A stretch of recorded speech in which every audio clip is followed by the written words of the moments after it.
la troisième idée donc, de la journée, c'est 1789, le peuple et le roi. Alors, je vais vous parler, donc, 1789, ce qui est intéressant dans le XVIIIe siècle, c'est la migration entre l'ancien régime, donc la monarchie, vers la République, la démocratie et tout ce qui s'ensuit. Égalité, liberté, égalité, fraternité, que vous connaissez bien. Voilà. Ah, un peu de vent. Alors, les trois points sur lesquels je vais vous parler, si vous voulez avoir des informations intéressantes sur cette période, il y a quelqu'un que moi j'apprécie tout particulièrement, c'est Marion Sigaud.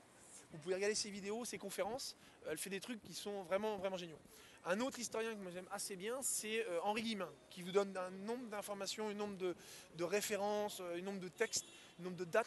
C'est assez ouf. Il est décédé en 92, mais voilà, deux que j'aime beaucoup, Henri Guillemin, okay, et Marion Sigaud. Donc vous pouvez regarder ça. Et ça vous fera déjà une bonne perception de l'histoire d'une part de France et entre autres de l'histoire de 1789.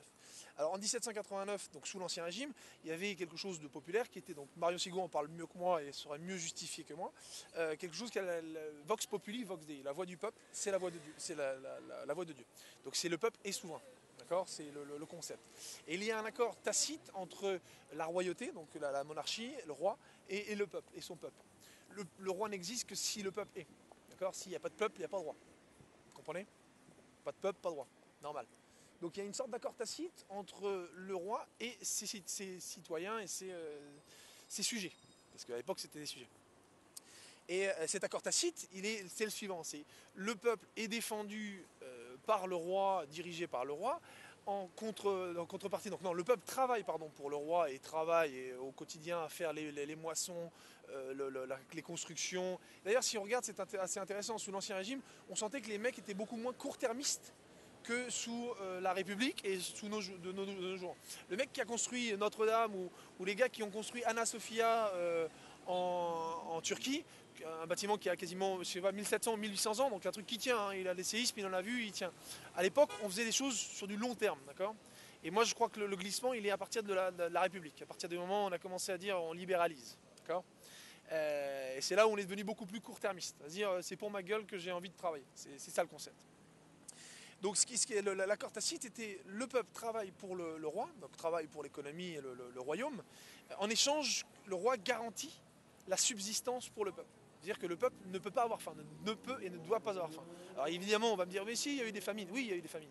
Mais à l'époque, les famines qui existaient étaient créées par des intempéries ou le climat. Une mauvaise année faisait qu'effectivement, il y avait eu disette et donc rupture. Mais c'était dû au climat, c'était pas dû à l'économie. Or, 1700, donc Marion Sigaud en parle très bien si vous regardez sa vidéo, où elle explique qu'en fait les marchands, la libéralisation sous Turgot, a libéralisé ou officialisé les marchands. D'accord. Et à partir du moment où les marchands ont été autorisés, là ils ont foutu le bordel.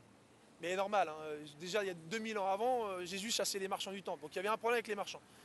Et donc moi ça me pose d'autant plus de problème parce que j'ai fait une école de commerce, tu vois. Je vais vous livrer des petites bribes comme ça de moi. J'ai fait une école de commerce, donc moi le business, le marchand, je suis un marchand à l'origine. Bah, je suis agriculteur au début, ensuite je me suis transformé en marchand, et maintenant je reviens à l'agriculture. Normal, logique. Donc cet accord tacite, il ne pouvait pas être rompu. Et ensuite, avec la République, c'est tu travailles, je te fouette les fesses, et je te nourris pas. Si tu n'as pas à manger, c'est parce que tu travailles pas assez. Donc il faut comprendre le concept, il y a un vrai glissement de société qui est intéressant à étudier à ce niveau-là.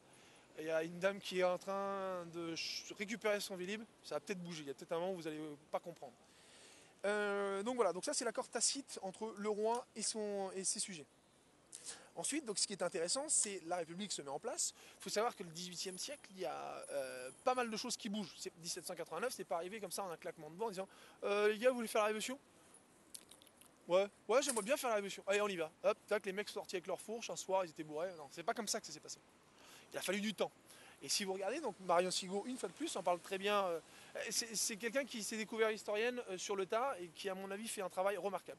Et je la salue d'ailleurs si elle voit cette vidéo. Dédicace spéciale Marion. Sur ce sujet-là, en tout cas, c'est pour elle. Donc les Lumières, ce qui est intéressant, donc il y a un glissement depuis la libéralisation au libéralisme, c'est Turgot qui doit mettre ça en place 1763-1764 me semble-t-il.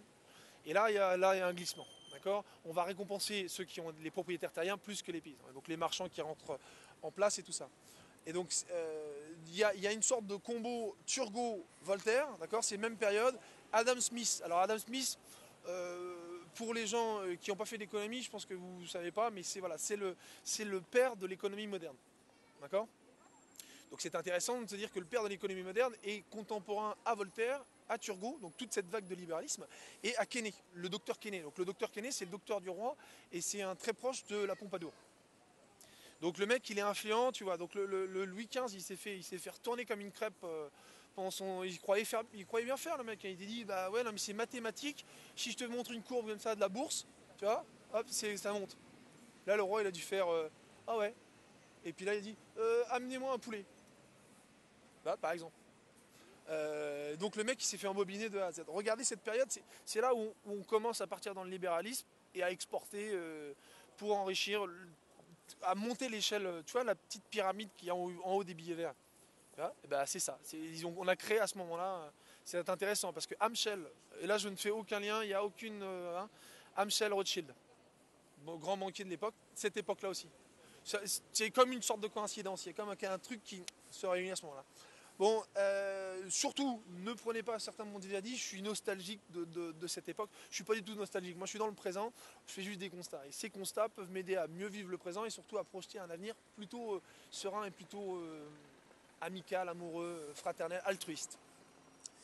Il y a aussi un autre gars où si vous voulez comprendre un peu, justement, je vous ai parlé de Smith, si vous voulez comprendre l'économie moderne, il y a Adam Smith donc, et Locke qui ont développé des thèses sur la propriété. La propriété, le fait de la nature, c'est la physiocratie, je crois, qui est le concept de dire la nature gère le marché. Donc tout s'équilibre, la nature est généreuse et c'est la main invisible de Dieu. D'accord ? Et l'autre truc dont je voulais vous parler, parce que certains vont être sceptiques probablement, alors comme toutes mes idées, je pense que beaucoup vont être sceptiques au début, mais quand vous aurez fait un peu vos recherches, vous direz « Ah c'est vrai, effectivement, il dit pas que des conneries le mec. Il attend dehors dans le froid, mais il dit pas que des conneries. »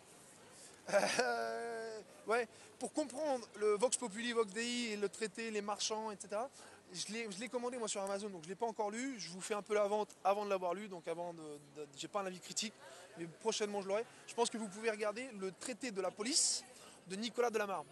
Et là, ça vous explique en gros comment vivaient nos anciens à cette époque-là, 1750, 60, je sais pas exactement, mais voilà. Ça nous explique comment ça fonctionnait.